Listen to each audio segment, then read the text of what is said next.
Well, all right. Good day, good day, good day.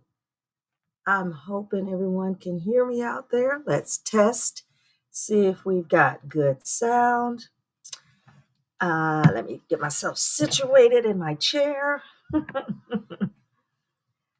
I know it's been some time since I've been on the line and I've been missing out, but I'm trying to slowly get myself back on track, gathering my wits and enjoying the summer. I hope wherever you live that you are enjoying the weather as well. Finally, we've been getting warm, super warm weather, but it cooled off enough so that you feel comfortable when you're running around out and about. So I want to welcome all of you to All for Success real quick. This is a Sussex friendly space. All for Success. We love to chat about things happening in the lives of the Duke and Duchess. I enjoy looking at what goes on in and around their world from the point of view of a parent of adult children. When I see Harry and Meghan, I like to think of them in the light of how would I feel if these were my kids? Because in a way, they kind of are. With that being said, I still enjoy commentary or thoughts or anything that you have that might be intriguing to carry the conversation forward. Please feel free to drop some information or a message in the chat because we would love to talk about that. With that being given the background, I would love for you to also chat with other people who might be interested in talking about things in and around the world of the Duke and Duchess. Now, here's the interesting thing, the interesting take that I have on how I like to go forward in the chat, too. I also may bring up or mention other things that are happening in and around our daily day-to-day lives. It could be a little bit political-ish, a little bit more in the realm of newsworthiness, but generally I try to still tie it back, perhaps to either a similar situation happening with the Sussex family or a similar perception. This, in other words, something that might be in the same vein. So I hope you enjoy listening to some of the thoughts that I have, and feel free to join in and give us your thoughts. I love interacting with that. All righty, so let me see if I can pull up some of my slides, some of my information, and let's see if I can get this going. All right. I always like to encourage everyone, being a parent of adult children. That means I'm of that certain age that needs to be stretching, twisting, turning, walking, biking, exercising every moment that I get. Because if you don't, then you're going to be fighting stiffness. And fighting stiffness is what I do on a daily basis. So I like to encourage everyone to also continue to exercise, stay on your exercise programs, and feel also add in the chat below if you are doing any type of program or process that you think might be encouraging to someone else. We can all use the encouragement. This morning, I already got up and hopped on my bike outside and ran around the block. And I always enjoy it in the morning. I like to get out at least sometimes around 8, a little bit before 8 a.m. or 8 a.m., so somewhat before it gets too warm.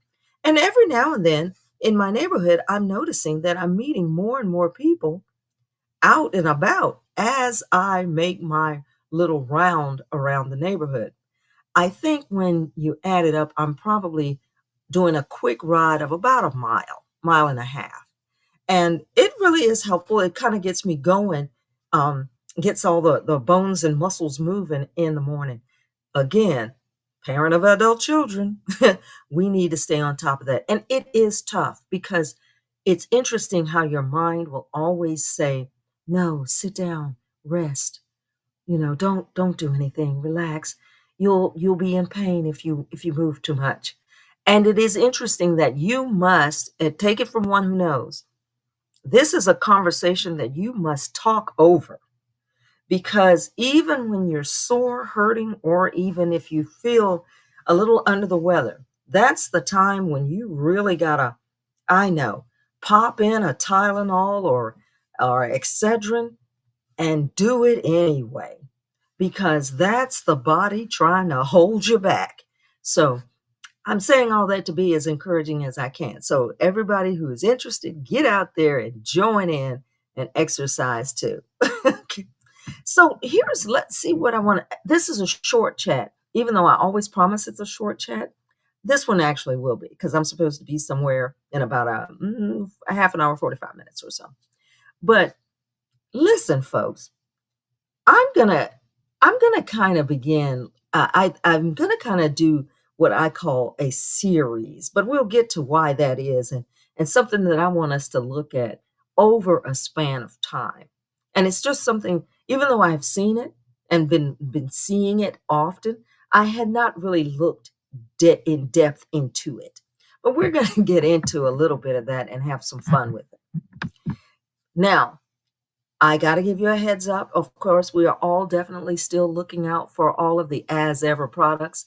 Ladies and gentlemen, I was able to make my order. Yay! I haven't received it yet, but I did order the wine. I ordered the rosé. It's supposed to come in a 3-bottle set. So I'm going to share those bottles with some of my family members and see how they like it. What I wasn't able to get was one of the spreads. I was trying to get, I think it was the strawberry spread, and I believe they had apricot. So when I go back online, I'm going to go ahead and delve into whatever is available, and I'm going to go ahead and order that, even if it's not one of my favorite fruits. But folks, it looks like I was able to put the order in. So let's cross our fingers, because if I get it, I'm going to share that with you. Yes. So as ever is still out there. They're still restocking and they're doing fairly well. And I am hoping that her product line continues to flourish. Okie dokie. Now, listen. Here's what's happening, even though this is the same thing we're constantly going over. In the world of the royal firm, i.e. the family, versus H&M, Harry and Meghan, the view that we are supposed to always maintain, of course, from the UK media standpoint, is that, of course, this family, they have no means of working together really, and everything is still currently adversarial. And so we are still going to be seeing the results of adversarial moves made either by the firm directly or on their behalf. And why am I saying it like that? Well, often there are minions that will act on behalf of what they think or believe their masters want them to do.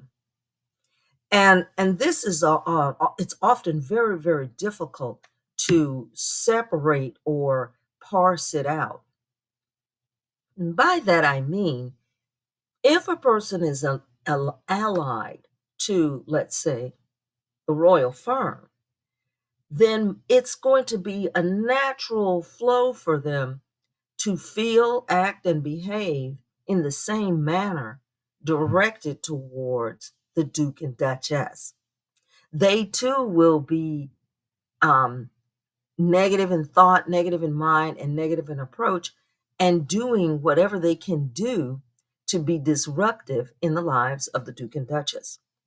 Now, I am so excited that over the past week that the various activities that they were spotted at were family activities, outings at the beach, Archie out surfing with his dad, things like that, which are human interactions, human activities, where you juxtapose the behavior over on the royal side or the firm side where they have to constantly manufacture their appearances. Part of that is natural to who they are and what they do, right? Part of that is absolutely natural to their environment, where they come out and they cut the ribbons, they come out and they christen the ships.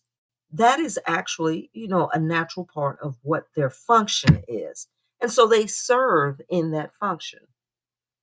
The other elements of being antagonistic and what it would appear being the author of usurping various activities of other people, creating destruction. And let's face it, they are the face of our current world structure and colonialism, right? So no matter how you try to pretty up their world and their influence, no matter how you try to pretty it up, you are still left with these are the people who, everywhere they went, initiated some form of subjugation or slavery. These are the entities who are not the only authors, but they were among a cadre of authors all over the European um, footprint that they simply authored in an existence of their world domination, European world domination. Now, these are things that are recorded in history. This is um, data that can be retrieved and read about in every various numerous factors. And unfortunately, that is just the way the world was operating and organizing, right?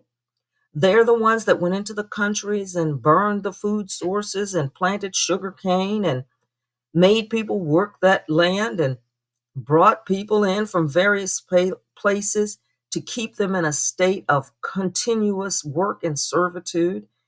These behaviors and these attitudes were prolific. They were taught, they were imitated by every nation, and every group of people assimilated to the same behavior. Not that I'm saying, and this is the key thing, not that the individual nations or areas at that time, they were all cruel, right? There was not one group of people that weren't running around from place to place, marauding, crusading, and killing out others. All of them were barbaric and awful. So we're just looking at the current structure based upon who we're dealing with. That this royal family or royal firm currently in the UK occupying their world, they are the current face, form, and figure for the world we are in today, the colonial structure. So there is, of course, no way to put a real beautiful and positive spin on who and what they are and what they represent. And that's sad because this era that is trying to push its way to the surface is an era of attempting to turn some of that cruelty around. There is a push or a movement that is trying to peek through to highlight help and aid and support over domination, cruelty, and subjugation. But it's a constant struggle. It's a constant struggle even in our daily lives. So when you're looking at, to me, this is one of those things, like I said, where you bring in the real world, but into the day-to-day lives of what the Duke and Duchess are facing. You're looking at what appears to be the opposition in those two worlds. You have the royal firm of the UK, and everything about them appears to me to be cruel and painful and constantly needling and picking at and trying to tear apart things that are for the good. That's what it looks like. And then on the other side, you have Harry, of course, the prince, the wonderful prince, his beautiful wife, Meghan, and you see the light, trying to push upward and bring positivity and wonder to the world. That's what it feels like, right? So with that as the background, we can't be sure that what we're seeing is like, oh, that's absolute. But that is what it looks like. It just looks like those who are trying to do good things versus those who are constantly trying to tear down and be destructive. And so you ask yourself, you're constantly asking yourself the question, why can't they just let that go? Why can't they just stop? And the answer is very horribly basic, because evil cannot let go. It just can't. And most often in the realm that we're existing in, remember, it doesn't see itself. It can't see itself. So there is nothing wrong with how it operates or what it does. There is no wrong for it, right? It doesn't exist in a place where there is a wrong. It just does what it does, and it does the way it can do. It's really a psychological experiment. So I don't know why I drifted off into that, but I don't, it's just one of those things that you have to keep in the back of your mind. So what do personalities like myself and people who are online in the squatty sphere, how do they feel about these things and what do they think? In general, they generally feel like you're in a constant battle. You feel like, oh, this is just exhausting, a constant battle. Is this ever going to end? And again, I always remind people, no, there is no end. The battle is now a part of the system, and it's constant. So you'll have some wins and you'll have some losses. For example, the Centabali situation. Well, that mess we could have done without, could we not? But I'm going to speak more on that as the days go on. I'm going to try to do more posts, as I always say, and I'm going to try to speak a little bit more about that as little things drip out, because people are doing a deep dive on the personalities involved in and around those charities. But what is that the result of? It's the result of many times you thinking that you can have people around you and that you can work with people around you and that they are going to be decent people. A lot of times you will work in and around people that you feel, oh, I can trust this person, but you need to keep an eye out. Sometimes you need to snap your head back real fast and look at a person twice. Maybe, and you might catch that. You might catch that scowl. You might catch that smirk, which might alert you to you have an enemy in your ranks. Sometimes you need to step back and watch people from a distance because they might give themselves away. And I'm not kidding. So here's what I wanted to go over. And I said, I'm going to probably try to do. We're going to tap in on this. I'm going to do a tap in on this probably every couple of days, but I might not get to the result until like the end of the week. But I wanted to look at something that I have been noticing because I'm in the online space and I often bring up the basic web page. I use still the Google web page, like when I do my openings and my searches, I still use Google Chrome. And a lot of people, what's automatic in most systems is Microsoft Edge. And that's automatic generally because, most of these businesses and most of these software companies have, and now if I get too crazy technical, let me know. But most of these systems now are operating because they've been purchased or bought out or partnered with Microsoft. So that means the product that they place on their platform when you initially purchase your product, your device, Microsoft is usually embedded. It's like Google used to be and or still trying to be. So what I noticed while I was looking at Microsoft Edge for a minute there is whenever I open up that Microsoft Edge a homepage, generally there are like three stories that are top of the line. There's always the first story, which is about the US president, whatever he did, didn't do, or some controversy. That's usually opening. The next article is usually about either a prominent figure in the US, usually, who may have become sick, ill, or passed away, right? That's usually like also, oh, look at that top feature. And then usually right under that third or fourth story, it's usually a Harry and Meghan story. And this started to catch my attention. I'm like, oh, I'm sure other people are noticing. And then this is the online space. So this is usually the opening page, and it's an online story, usually under the Microsoft Edge. And I started to get tickled as I would go through that page, and I would say, if I flip to Chrome or if I flip to another search engine, that wasn't on the page, right? You would have to scroll around and dig around, and then you'd see that little Daily Mail article or Mirror article from out of the UK. And I got to thinking, wonder why there is always a Harry and Meghan story, generally on the first page of Microsoft Edge almost every day. And I also started to think, well, maybe they're talking about or going to speak about whatever they were doing that day, right? Or whatever they did recently.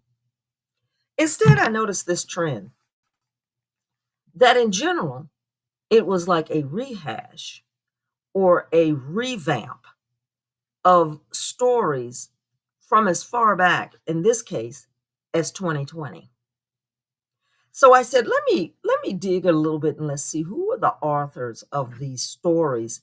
And is this really writing? As you read the story or read whatever the article is, you realize it's actually not writing. They're not actually telling you anything in the article. They're generally restating older articles or information from older articles, and they're even putting in there older quotes. At least that's what this story did. So I wanted to notify. I said, let me look up these actual people who are listed as the writers. Now, here are the two names of the people who are writers. This first person is Natalie Hunter, who should be a writer, and I believe she's associated with the Mirror.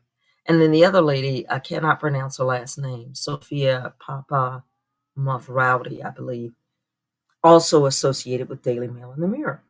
But the entire story was the same story about how the palace might have felt or whether or not William had started negative bullying stories about the Sussex family and how that made everybody feel, right? And then at the bottom of the article, they quote what this other character, I think his name was Ed Owens, and I'm going to have to check out who that is, how he interpreted Harry and Meghan telling all of these supposed secrets about the royal family in public venues. Now, this is a rehash. This is what we have all heard about. They talked about that before they even left the UK. But this is what is the money-making machine. A story about Harry and Meghan on the front page of the actual software system, and then you'll click through and you'll read the article. And you ask yourself, why is that there? What is that about? So the key is, all of this is about nothing. It truly is. And it's a constant drumbeat about nothing, employing these people, who knows how much they're paid to create these revamped storylines. As a matter of fact, when you read through it, it's something that could have been compiled by an AI chatbot. It said nothing. It offered no insight. It was just, restructuring the paragraphs over and over again. But this is the machine, which we don't see sometimes. We do not realize that what happened probably with the Duke and Duchess is they were bringing a light, shining a light on the ridiculousness of some of the systems that are simply manufacturing absolutely nothing. But it's part of the money manufacturing machine. So I wanted to point that out, and I'm saying we're going to think about that, because I'm going to look at these probably on a daily basis, and then I'm going to bring back and comment, because what I want to do is find out if you see these writers listed often. We want to see how often these people show up, whether they get promoted, whether they get additional jobs. But we want to track them. How about this? We also want to find out if they're real people. Yeah. So I wanted to point that out, because we're going to look at that. I'm excited about it, because it could mean this is not even a real thing. Right? So we're going to daily track some of these writers in this online spaces, because I am excited to see if they are real. All right. So that's the fun little tidbit, the notes, and what we're going to be doing over the next couple of days or next couple of weeks. So listen, folks, I promised you, like I said, this was going to be short. I didn't have a need to stay in the chat too long. Let me see who is here with me before I get ready to before I get ready to close out. Let's see who is here today. I am so excited. Look at that. Lorna Williams, all for success. Hello, finally catching a live. Well, I'm glad that you are catching this live, because I am finally getting myself back back in alive. I have been so erratic. It's pitiful. Lorna Williams also tells us that the rehash stories are coming from the UK, and they are writing now with AI. Yes, ma'am. Yes. Also, they pay to get their stories come out in the top headlines of the search engines. That is for the click engagement. The click engagement game is unreal. I have yet, I mean, I know I'm a conspiracy theorist, a sci-fi watcher and reader. I have yet to understand how the click game is so important.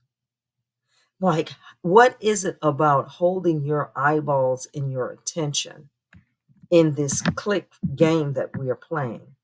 I am trying my best to figure out, what is this doing to the world? Any thoughts in the sci-fi realm?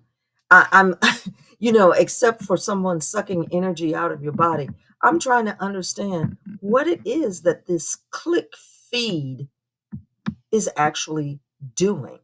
I understand it if you go to advertisements and you purchase items. That's easy.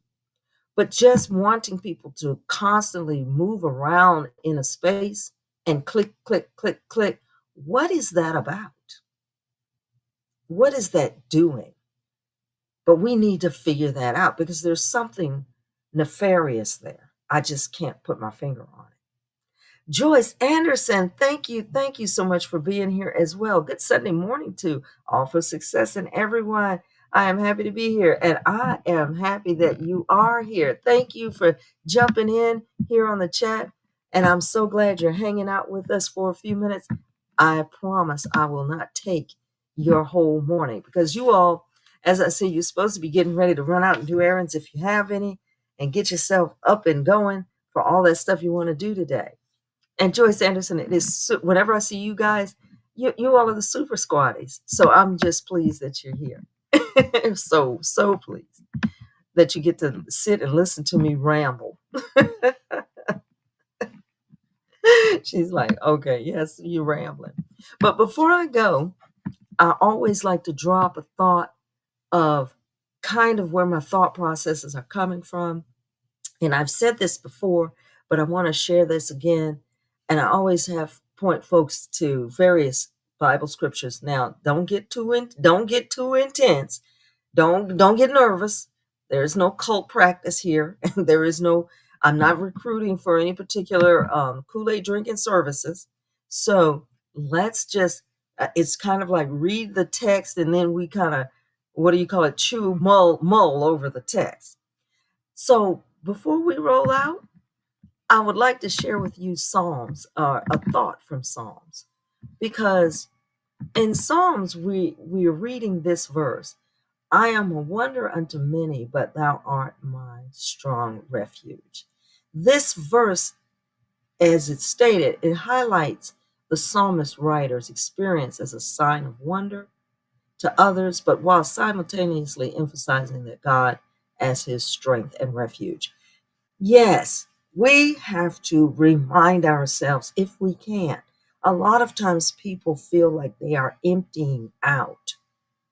They are so exhausted from the nonsense, so tired. You find people sitting in corners and they're asking themselves, why are we doing this? What is this about? What is life really, really, really about?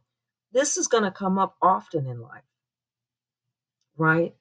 And it is, at least for us, that we do have a core to hold on to kind of have faith in. I say something because I don't want to have everyone try to believe the way I believe, but that core strength that holds you together as you operate in the reality that you live in. Yes. Could it all be a problem? Is it everything is crazy? Is everything madness? Does nothing matter? These are things that can sometimes plague our thoughts. So what we need to do as best we can is to always try to bring it back to the center. Try to always bring the thoughts back to, okay, what is the thing I need to do in this moment? Where do I need to go? What do I need to do? What good can I do right now? Who can I help right now? That helps us stay focused. So I always like to, Psalms is one of those books of the Bible that are generally encouraging. So I always like to throw that out and to try to help others kind of see that way, because these battles that we fight on a daily basis, they are constant. So we need to hold each other up, and you need to also build your core and come back in and think, okay, what do I need to do right now? How can I help? What can I do? That helps you focus. And then I also go over here to Second Thessalonians, because in Second Thessalonians it kind of speaks to the day and the world that we're seeing developing around us. And it goes back to talking about the great deception, how in this period of time you have people that will just basically enjoy the fact that everything that they're saying is untrue. They're embracing all of the falseness of the world that we live in. Now, there's an advantage to that. As we can see, some people, the advantage is they make a lot of money. If I get on here, if I change my YouTube channel and I just get on here and I pick out 3 lies a week, 3 unbelievable things a week to talk about, I bet you I would have 1,000 views. Matter of fact, one day I might try that. I'm just going to pick 3 or 4 things and come in every day that I know, 3 or 4 things. And I'm not saying either untrue or things that are unprovable, whatever. Because I too, like I said, I love conspiracy theories. So I can get on here on a live one day and just talk about the UFOs that I saw land in my backyard. And I can do that probably 3 times a week. And I can just say these things. It's not that it's not a possibility in the world, but just I can just make up stuff. And people embrace that. They love it. That for whatever reason, that seems to feed the energy of some people. And so Second Thessalonians reminds us that the key to resisting this kind of deception, according to the text, is to hold fast to the truth that is taught. And of course, they're talking about the Apostle Paul. But basically, I would say hold tight to the truth that you know and understand. It's nothing wrong with thinking about the wonders of the worlds and the possibilities. There's absolutely nothing wrong with that. but still hold true close to the truths that you already know and understand.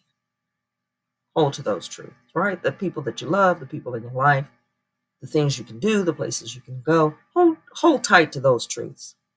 But yes, you can still think about the wonders of the world, right? So I know I'm going on and on, but I hope you all I hope that you enjoyed at least spending a little bit of short time listening to me babble on and on about the nonsense of this world. So let's give yourselves let's give yourselves a hand, a round of applause, even for just sticking it out.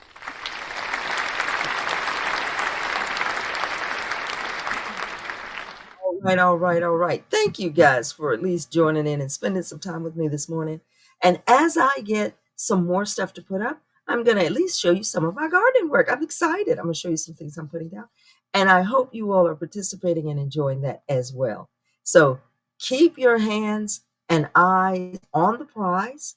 Stay in the path. Keep on the straight and narrow. And we're going to keep our eyes open and alert, everyone that we can, to the deception, to the deceptive practices, and to the negativity being poured out. And we're going to try to provide an umbrella under which those of us who believe in truth and value kindness and value good work, we are going to get under that umbrella and try to provide comfort and security for all of those in our circle. And that includes who? The Duke and Duchess of Sussex, with their little ones, little Archie and little Lilibet. So thank you guys for being here. I appreciate that you joined me today. Have a great Sunday.